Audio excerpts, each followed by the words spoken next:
Welcome to the overview of the Tech Trade Essentials app. In this short demonstration, I will update you about the functionality that we have added in this app. When you're working for a wholesale company, you will probably miss some features that you will use day by day, or at least periodically. The features that we have added are mainly concentrated around working and managing prices and will make life a bit easier for you.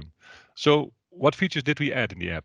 Well, first of all, we have added item and price imports.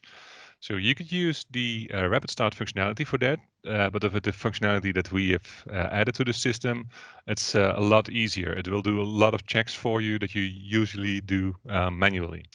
So for instance, with one record, I will show you, like if you have an Excel file like this, with one record here and in here, one line in here, it can create the purchase price, it can create the sales price, and it will even create the item card itself with all the subsidiary records like the unit of measure and stuff like that.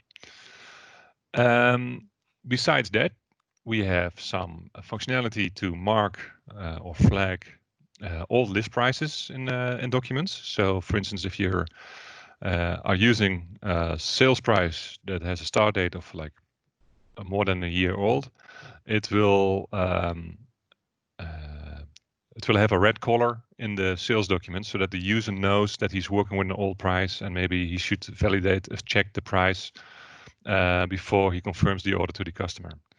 And last of all, we have functionality to flag manual prices in sales documents so that you can see in which documents the prices are updated by a user. So if the user changes the price or the discount, it is flagged as a manual price, and you can use that for filtering in, for instance, in invoicing.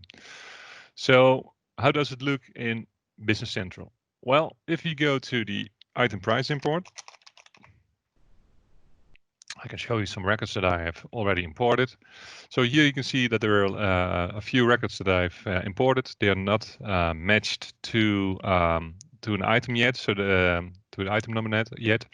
So here it tells me that it will create new items. You can see the unit cost and the unit price that will be imported, and if I want to update, what price I want to update, the unit price, the sales price, or both.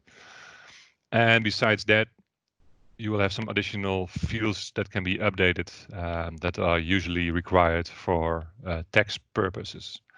So with this functionality, if your vendor supplies you with a price list, maybe containing 10,000 of items, you just create an Excel file for that, and then you import it, and the system does the checks for you.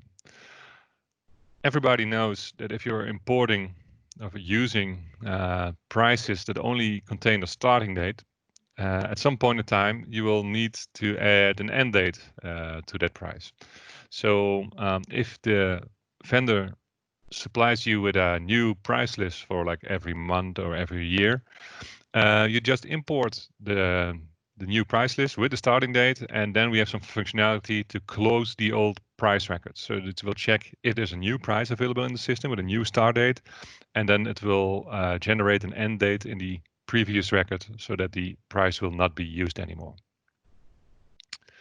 So that is about the item price import. What I didn't tell you yet is that you can use configuration templates. So if you import records and the system does not recognize the item number or the vendor item number, it will generate an item based on the configuration template that you have supplied to the system. Okay, so far for the item price import. Then if you go to the sales orders,